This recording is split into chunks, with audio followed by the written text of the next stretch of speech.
Hello gamers and welcome to some more Steel Division 2 on the channel, and it's another league game from Division 2, and also thanks a lot for all your comments and likes and stuff.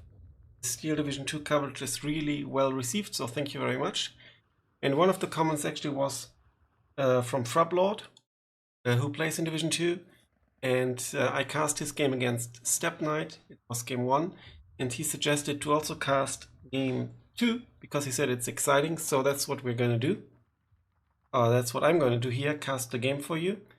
And it's Frubblord playing Task Force 45 with Maverick income against SteppeKnight playing 20th Panzer Vanguard, and the map is Zbuczyn. Let's start with Frubblord's deck, and that's Task Force 45. I think it's the first or second well, it came with the DLC, I think, with one of the Nemesis DLCs, not 100% sure. So one of the earlier American divisions with some weird phase locks. So lots of stuff can only come in C phase, so that kind of makes it lean towards V for victory theoretically, which is not a very good income for 50 minutes tournament or league games. So but it's got lots of lightly armored vehicles. It's got Commonwealth sort of infantry, Shermans. So it's a good division. Let's take a quick look at some highlights. You get the ammo and Pioneers. They've got bazookas and TNT, so they are pretty cool. And the cavalry scouts, quite well known, 6-man, smoke and bazooka, fantastic. And the grease gun is actually called grease gun because they were put into Greece after World War I and put into storage. And then you get lots of M8s. You see a pro player does not upvet them, so upvetting doesn't do too much for them. With an autocannon it would be different, but this is like an AP gun, with AP shells. 2 cards, they're really good. They've got radio, and you can also use them to encircle opponents, and then they're very, very fast. And then you can take out tanks with side shots. Not all tanks, but you know, it's quite a few. And the tank can only look in one direction, so if you've got a pack hunting tanks, it's actually quite good. You get a T-70 with 130mm penetration and a good range as well. Also with radio, really nice. And then B-phase cavalry scouts. Infantry, converted US gunners in A-phase. Used to be super good. I think they've been nerfed a little bit at some point. Got a very good semi-automatic rifles and automatic rifles. 15-man strong, disheartened. The disheartened trait suffered a while back because fallback was nerfed quite a bit. I think the damage reduction was reduced significantly by 50% or so. So when you fall back, so that's not as good anymore. Does he have military police or something? No. Yeah. So, but 15-man, not too bad. He does have the converted gunners leader. They've actually got the discipline trait. That's pretty cool. So the gunners leader can keep them in checks. And then we've got the engineers, single vetted. The Brazilian engineers in B phase for CQC. And then the Nisei rifles in B phase as well. They're pretty good. You can't bring them in A phase. They are fanatical. Yeah, kind of Japanese Americans. And then more Brazilians in C phase. No half tracks though. They are not available for this division. I think, yeah, otherwise you would have brought them. In the tank tab, you get the Stuarts, you get Shermans. Interestingly, the Shermans are not double vetted. The availability drop is rather low, in particular the one in A phase. That's an interesting choice. Support tab, again disheartened units here, gals, but they shred, have a good range. And then you get the M4, 2K range HE, really nice. And the knee size here would only come in B and C phase, and them also in B and C phase. I think at one point some of them only came in C phase. I don't know if the Brazilians or the Japanese. So it was more like a A and C phase kind of thing. And lots of tank destroyers in A phase. They've got the APCR shells with 2 km range and 185 mm penetration. Really cool. Only 2 shells though, so you need to reinforce them, but you can take out quite a lot of units with these.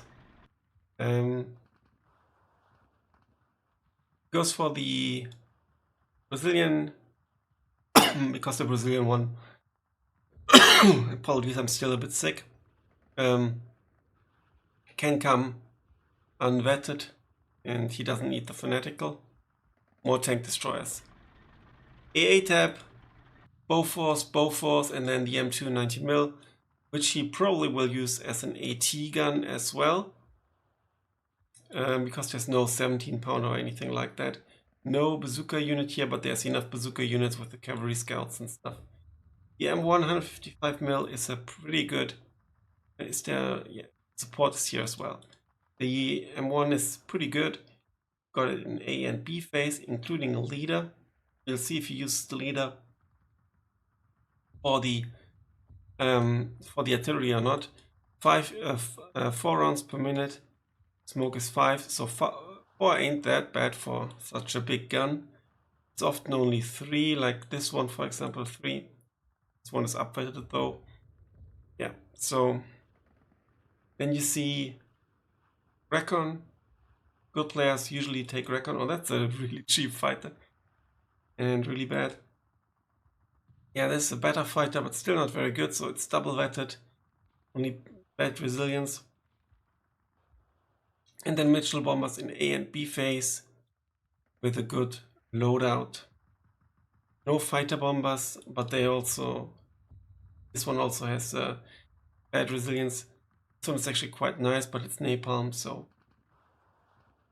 really cool division. It used to be super powerful. Now it's still good, but not S tier anymore. And here we see SteppeKnight playing 20th Panzer Vanguard. 20th Panzer is a division that can be played in with a variety of playstyles. You could possibly go balanced as well. And it doesn't really have any blatant weaknesses and no super strengths. But it has been around since the beginning. I think it was in the base game already, and was one of the first 2 divisions as well for testing. And recently there was a tournament where you also had to pick one Nexus division from base game, I think, and everyone kind of picked 20th Panzer. And this division has never been off the table, really. Always been more or less decent, and it's also a good beginner division. You can play it with lots of playstyles. So in the Recon tab goes for the Aufklärungspanzer 3. Yeah, the Panzer 3s are incredibly good. If you get a division with Panzer 3s, always take the Panzer 3s. They usually overperform. As you can see here, they've got a very decent rate of fire, got APCR shells, so they can punch above their weight. And this one even has Recon. MW, not an option. I like them now, but not if you have slots like this. And then he doesn't go for any of the Recon infantry. Infantry tab, Stoßtrupp. This is, so what we see here is the deck, how it looks post-patch. The recent patch that came with the Nemesis 7 DLC, but they played before the patch, so the Sturmpanier was only 20 points. So Stoßtrupp, Pipichar, Molotov Cocktail, really cheap, really a decent unit for 15 points. Then the Sturmpioneers, also a good unit with smoke, Panzergrens with Panzerfaust. Sturmpioneers in B phase, double vetted. It's a good call because you only lose 3. And now after the patch, the MP40 got buffed, so maybe that's the reason for the price nerf. And then Panzer Grenadiers with Panzerfaust in B phase, as well as line infantry, and then Panzer Grenadiers DP can be used in CQC as well in C phase, and they're also pretty cheap. So good choice for a Vanguard deck. And yeah, and he only had the Panzer Grenadiers left, the normal ones, much more expensive, less versatile, and the Pioneers SVT. And you know, those cheap troops, they went down to 10 points, and they are not even worth the 10 points, I guess. Unless you really have slots open to hold the line, or they're really, really bad. Osttruppen are a little bit better, but still not very good. Tank tab, Panzer IIIs, double vetted. The veterancy curve is really favorable. And the T-34, also a good, cheap option for an aggressive playstyle. Panzer IV-G, double vetted. I think the Panzer IV-G has a worse turn rate for the turret, hence it's cheaper.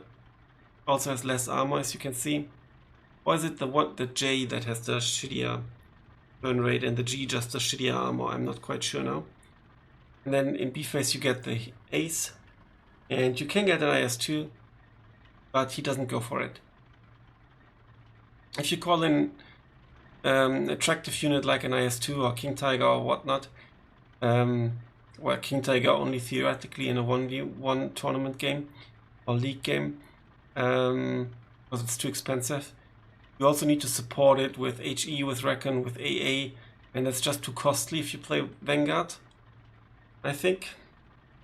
Unless the map fits and you've got a specific plan. IG-18s, interestingly single vetted for the increased rate of fire and accuracy, I assume. Really nice choice. And that's a pro player, so that's something, you know, to learn from. Panzer IV F1s, more cheap tanks that can punch above their weight because they've got heat shells. Heat means high explosive anti-tank, I think.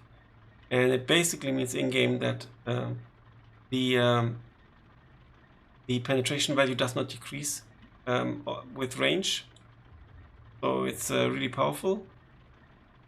MG42 double vetted, Panzer 3Ns, a Grille, the Panzer 3N, also with 12 heat shells. Really good unit. Like I said, Panzer 3s, take them, don't leave them at home. The Grille for 2k HE, and then a B-phase Opel Blitz. Yeah, interesting to leave the Flammenwerfer at home because it can also help early on. You know, with the smoke, and the Flamer can win fights against Pioneers that are not microed and stuff. Yeah, what to leave at home? Panzer IV, maybe, but then again, this also is a good fighter. 2 MG34s, yeah. Then Panzerschreck and captured M42 with no APCR on that. The Marder 1 usually punches above its weight as well. It's got at 1,500 meters. It's got 190 millimeter penetration with the APCR. Card of Pak 40 in A and in B phase, one each, and then another card of Marder 1s in B phase. Really good unit. He doesn't go for the Panzerjäger, which is basically like a tracked Pak 40, which is also a good option, I think, and cheaper than the Marder, but a bit shittier. So I guess that's why he does go for a more expensive unit to make his points count the most as the Vanguard player. Anti-air, Pak 43, SDKFZ in A phase, SDKFZ not vetted, so it won't be super good. Pak 43 in B phase, no Gepard. I think with the patch the Gepard price went down from 45 to 40, so when they played it was still 40. If you have like 2 Gepards, I think it's not too bad. In particular, if you double vet them, they've got a decent veterancy curve as well, and it kind of suits you when you play with the IS-2 and you use them to protect the IS-2 and go along with it. Here we go. We've got the Beobachter here that supplements the missing Recon here. And also leaders in A phase, probably even for the artillery. SK-18 very early on and aggressive. And then also the mortars here for the Wolfpack strategy, I presume. The Go 145B. It's really nice, it's really nasty, it can drop bombs, it's got radio, really good unit. Six units on the card, 25 points only. Really shitty fighters, so he double vets them to give them very good agility and give them a chance to actually hit and kill with their limited firepower. Then a BF-109G2 with one large bomb, large-ish, 150 kg, and then a cluster bomber, Junkers just in case. Now you can see here a medium resilience, but back then when they played it was only, what was it, bad resilience. And the Stukas have been buffed, which is pretty cool, I think. All right, then let's jump into onto the map. And here we are on Zbuczyn. On the left-hand side, we've got Frubblord with Task Force 45, and on the right-hand side, we've got SteppeKnight with 20th Panzer Vanguard, and Frubblord is playing Maverick. Zbuczyn is a map I tend to ban because I don't know it very well, and just played it with when I tried out 43rd in Wessex Infantry on ranked, and they played up against a really good player with an incredible win ratio. Carl Gallagher, I have no idea who he is, but amazing win ratio, and he played super good, and I had zero chance. But yeah, my Zbuczyn experiences are somewhat mediocre, I'd say. And what often happens, you get some sort of fight down here in the south, and blue can actually try to contest this flag, get into the forest here. Obviously, this can be super annoying for red, and you know, in this game I had to play, I was red, I got into the forest, but it's so easy for blue to reinforce. It takes much longer for red to reinforce. It's kind of super annoying. And you, yeah. So this is a flag that blue can often snatch. Same goes a bit for this one. If you kind of push through here, this is also a vulnerable flag, a little bit in my opinion. And in the town, you see that most flags in the town belong to red, and in general, I think that kind of red is a bit more vulnerable, but for this flag up here. So here you get some CQC usually going on here in this area, and you need to fight a little bit more forward than you have your flags. There are lots of paths you can take, and it's difficult to establish line of sights to threaten this. And here in the north, what red can do is kind of like push up this hill and try to snatch this flag and threaten this area down here from up here, and also get into here. Now the thing for blue is from the that usually works like from the get-go. You can get an early tick here because it's a bit annoying for blue to reinforce. So blue needs to consider where to attack. Often here in the town, because there are like 3 flags here. Sometimes also blue tries to push here. I actually don't know what a pro player would do on this map. So let's see what they're actually going to do. So Frubblord is attacking this or protecting this flag a little bit, but only with 1 unit. And it's the ammo and pioneers. Is that really the only unit that's going there?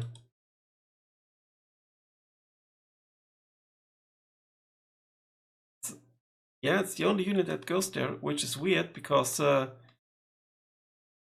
surprising, because it can't hold the flag. All the other units are going here into here, and also very defensively here to protect this, and a potential push into this flag, which is also something that can happen. And then better mortar, better kind of mid-range infantry kind of, or light vehicles win here. It's interesting deployment here in the south. A bit more aggressive deployment here. And more pioneers, cavalry scouts. And again, only one unit that can actually hold the flank. And in this building, there's not even a good line of sight, but on this road, maybe he expects something to come here. Yeah, blue can often also go into here and try to get this flag and then go through this forest, but really depends. We'll see. It's very exciting for me as well. And then the deployment here entirely goes into the direction of this forest. So he wants to, I think, definitely establish a front line here, grabbing this blue flag in the process. And in the north, a very limited deployment. One unit here kind of to hold things, I assume. And then one engineer goes up here to try to snatch the flag. We see a recon plane from the get-go. This is also like a bit more like a conservative deployment with an M42 that's supported by a P-Gran. But that's probably enough to capture this flag. And we see one HMG getting into this position, cover this road. And then we see a heavy deployment here. It's very unusual for the German division to, you know, spam out that many units in a way, but you know, it's possible with 20th Panzer. Very aggressive deployment here. And he tries to secure this area, threaten the reinforcement roads. And there's going to be some interesting fights there. And up here he's sending some, you see what kind of maneuvers you have to make in order to get troops into there. And he's also taking this, and he's immediately taking the two red flags here. Which might actually work. It's this one. So very exciting. Let's see how it plays. And here we are, live again.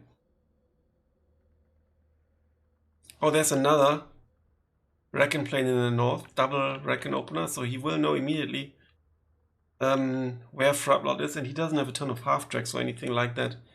It could stop them from the get-go without a heavy investment. So it's a really good plane, maybe one of the best planes in the game in its own way.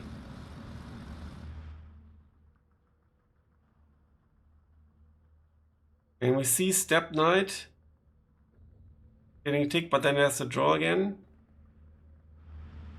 Now, yeah, some shooting's taking place already.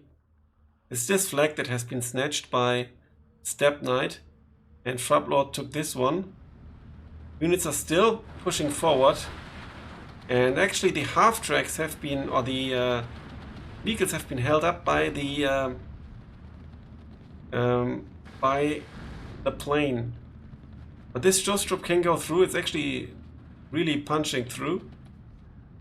And now the armor rolls in as well, which is necessary against the M8s. 15-9 for SteppeKnight for a brief moment here. Here you can see what I meant. This flag can so easily be snatched, and he has just one ammo pioneer. And Frubblord doesn't see it. Sorry, SteppeKnight doesn't see it. So this is actually a really cool play, because Frubblord basically gives up this flag, and it's super costly to fight for it anyway. So why not give it up? And if this unit falls, then he will actually get some flags here. This is a really interesting play. So give up this flag and take these two instead, kind of, is the plan, I guess. Lots of armor here. rather recklessly pushing forward. In particular against a division that has a lot of bazookas. Puck called in against the Sherman as well, and against the M8s. So he's manually hunting the 50 cal there. And there's also, this is monitoring the road here. The Panzer here is one-shotting the T-70. And look at this, the accuracy, only like 20% if it was the heat. No, it probably wasn't, because was it the heat? I'm not sure. Another Panzer IV coming in? No. Yeah, I was told, also it was suggested to show the unit cards a bit more often, and that's what I tried to do. And yeah, and here you can see the struggle to hold this flag, but he's got this one instead, so that's quite nice. And it's even stretching forward here. And now Sturmpioneer will come in to remedy the situation. But despite this, it's still 14-10 for the SteppeKnight. Because of this flag as well. Another recon plane identifying the enemy's position. Lots of armor went down here. Look at that. The Marder and stuff, it got shredded by the cavalry scout, I presume. Here you can also see that Frubblord nicely microed the cavalry scouts, because he deactivated the carbine rifles. They've got 300 meter range, and then the grease gun will only shoot at 100 meters, and he only wants to use the bazooka mate basically, and not reveal his position. So really good micro. Up here, a Stoßtrupp has been called in to, or from the get-go, to contest this. So the flag grab has ended here. There's a Sturmpioneer in this position as well. Like I said in the beginning, I think that blue is just slight advantage on this map, but I'm not sure because I don't know this map too well. The main problem is basically the beginning here, as we have also seen. Then there's a massive aggressive push here in the center now again, with the whole force of the T-34s, Panzer IIIs, supported by the MG-42s as well, Sherman going down. There's no armor left here in the center. T-70 going down to the M42.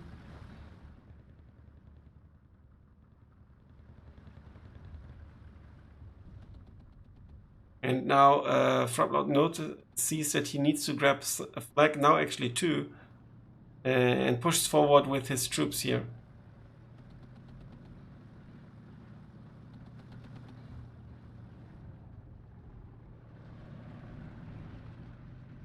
Tank destroyer basically here to hold the flag in the first place, and maybe eventually push forward. But this flag will fall as well in a moment. Also good micro here to move all the units along, and even more of those planes come in. Holy shit. This is an incredibly aggressive and well executed push by SteppeKnight. But now his southern front is about to collapse a little bit. The Panzer IV coming in. One of those cheap, I think 35, right? 35 points. Panzerschreck, 34, and Panzergrenz. He needs to stabilize this. Because now it's suddenly a 12-12. What a quick shift and turn of events. The center is very, very blue. The T-34 is pushing aggressively despite the risk of cavalry scouts. It's very, very ballsy. Also check out the cast of the first game. I will spoiler the result in a few moments. And down goes the T-34 because the cavalry scout was microed out of the building.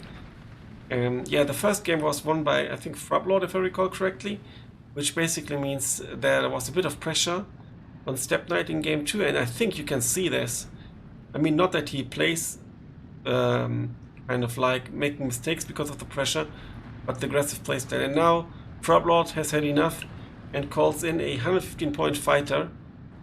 That's obvious, and also there's a counter fighter now, 85 points. I don't think we're going to see AA pieces by any of the players. Head on, yeah, the BF-109 goes down, and now Frubblord can use this still for strafing. The units that are not blinking have actually been spotted by the respective other player. So all blue units that are not blinking could be strafed by this P-51B. But he first spots the ghosts. I'm not sure why SteppeKnights actually sent them out.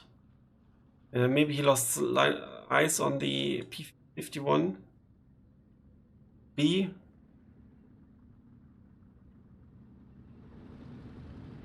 But the M8s have the advantage of coming, in quickly. And but there's now also a Panzer Strike in place. Some units are put on efficient fire. Interesting. Oof! Sherman going down, and there's the bounce. 70 mil penetration and 70 mil armor, short range, but still a bounce. Panzer 3s are just so good for what they cost. They only converted gunners in here, they've been spotted, so no other unit can be in this building. Because it's Steel Division 2, unlike in WARNO, there can only be one unit inside the building.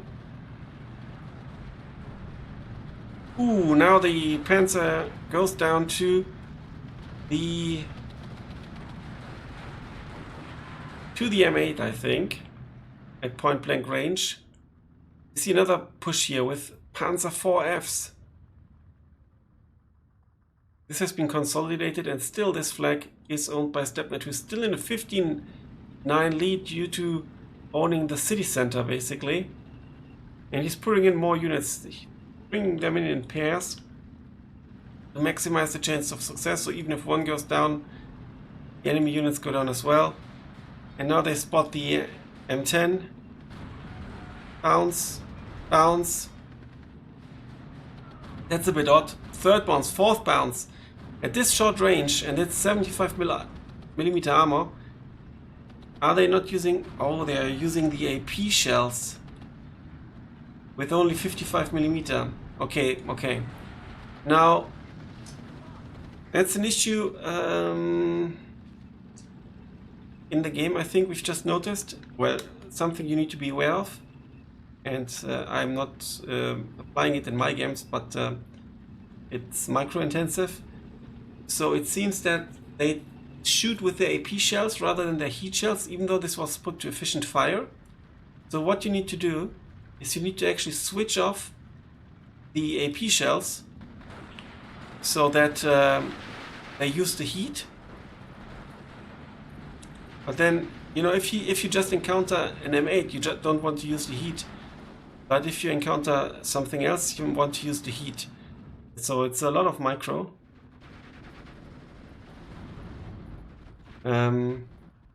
But I think, yeah, that's what cost the Panzer III's life here. Reinforcements coming in here to stabilize this building. Infantry by G-gun against soft targets, and a puck as well. The puck is in a very ballsy position because this is contested here. He doesn't really know what's here. As you can see, the units are blinking. He knows there's a tank destroyer, but other than that, reinforcements can come in here and attack this. They walk through. There's a first cluster plane going for the tank destroyer. It's going to go down. No AA, just the 50 cals. Here you see bad resilience, and now it's the same price, but medium resilience. Lovely buff for the Stukas. Now the support P-grants are here. Good play, very good play. Now the Panzer IV here needs to move forward to support the P-grant. 18-6. Those two engineers are a bit unlucky because they killed the enemy unit, Stoßtrupp I think it was, but the front line is not connecting, hence he's calling in the engineers.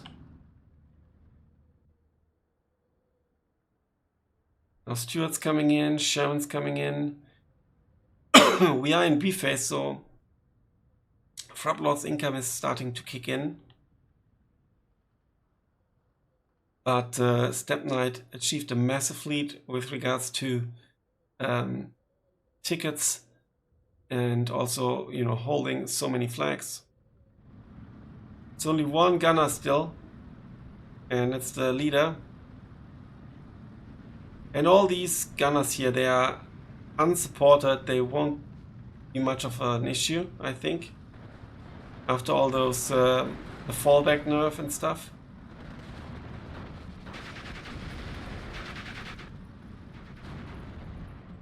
Recon plane coming in, going for the gunners with its napalm bombs, 50 kg. Oh, there's another Sturmpioneer. And it goes down. Was enough to make them fall back.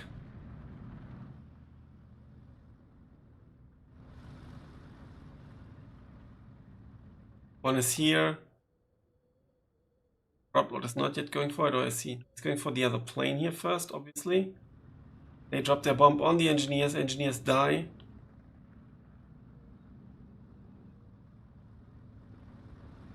And this P-Gran is pushing as well.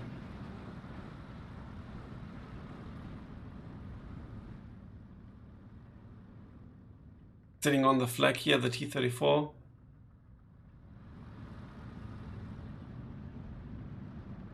Oh, plane goes down. Which one was it? I don't know. I think it was presumably the E-409.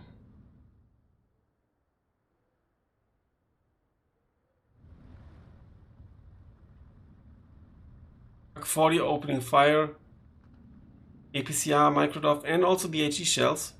So not to reveal the position, to deal a little bit of damage against infantry. That's also a good call. It's one of the reasons why I think that the Commonwealth guns like the 6-pounder, 17-pounder are actually quite good. Apart from their, you know, AT capabilities, is because you don't have to micro the HE shells. See a first bomber taking out the PAC position here. No. Taking out the IG gun.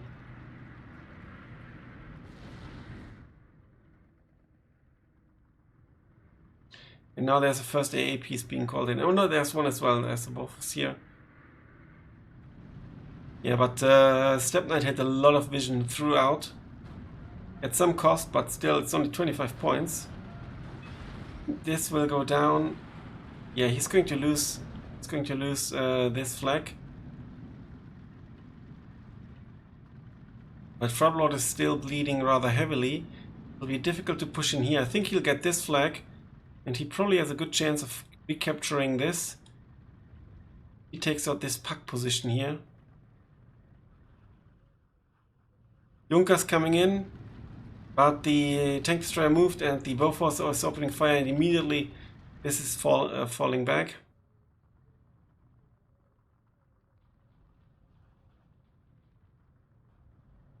Probing attack here by Frubblord with the Nisei rifles. They will win against the Sturmpioneers, but the T-34 will stop them.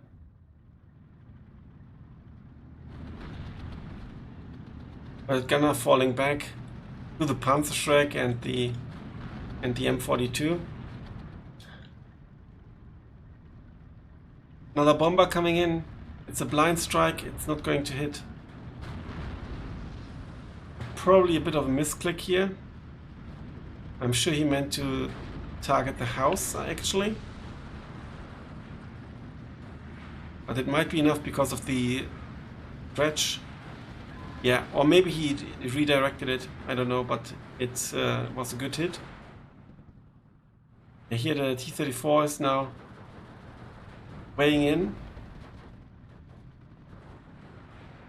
Yeah, Stumpanier surrenders, but the Nisa rifles won't be able to do anything against the T-34.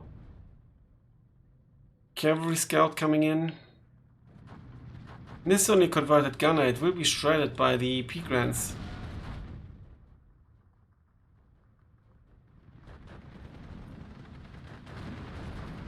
Frubblord needs to find like 2 flags ASAP. Sherman going down here. Possibly to the P-Gran. No, not really. Not sure why it went down actually.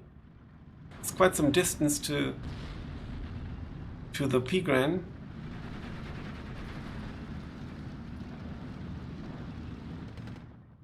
It's weird. 1410, he found the flags. And yeah, he found it here, and there's, because this unit is falling back, he got these 2 flags. So 1 minute 40 left to find 2 more flags.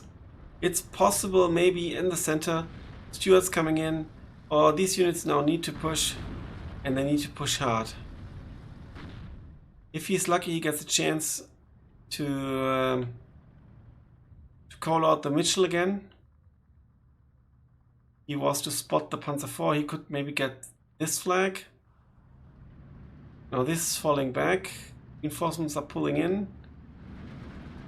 Apparently he's out of M8s. He had 8, but I think he's out. Panzer IV here, in a nasty ambush position. Good micro here by Frubblord to actually redirect the course of the Stuart. 59, 14 seconds left, 24 seconds left. He's going for the attack on the... Oof, and he kills it. Fantastic play here. He risked it, and it was working, because the Nisa rifles actually have bazookas. Forgot about that. And bazookas have 250 meter range, which is a huge advantage, and we are back to a 12-12. Now the entire game is open again. Units on the field slightly in favor of... Oh, and there's a 14-10 for Frubblord. What's happening here? This southern front line is collapsing for... And the Panzer IV F1 goes down. The Nisa rifles on fire now. 2 men here. And before that, these 5 dudes. 13-11 for SteppeKnight though, and that's it. Because of the flag here, and he didn't manage to grab the flag in the south. But it was so close. It was a super clutch game, as can be also seen in the KD. It was a very good suggestion by Frubblord to cast the game, because it was so clutch. In the beginning, I thought it's going to be like a total victory for SteppeKnight, because it was totally pushed back, but he recovered from it, and with lots of skill. And also, I think giving up the flag in the south was very wise, because it's just so hard to hold and reinforce, and it's just 1 flag. Better to lose this 1 flag and win 2 others, which he didn't immediately, but later on, for a brief second, he was in the lead even. KD, lots of... yeah, this is like when all those units here went down to Patrick. Lots of American losses.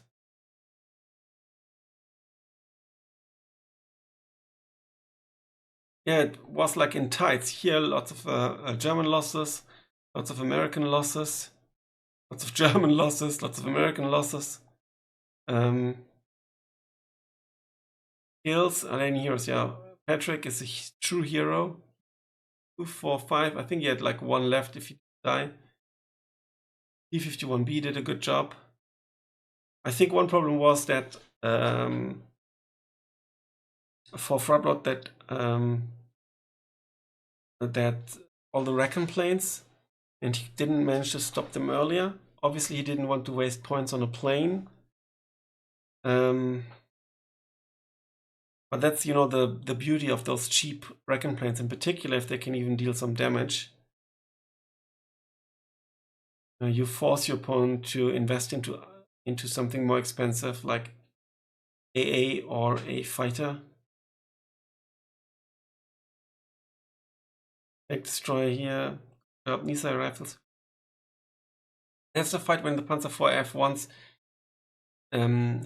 did not fire their heat shells, they fired their AP shells instead and couldn't pen the tank destroyer. You need to micro your AP shells, but it's like that's a bit weird game mechanic, in particular because efficient shot was turned on, so it was really weird.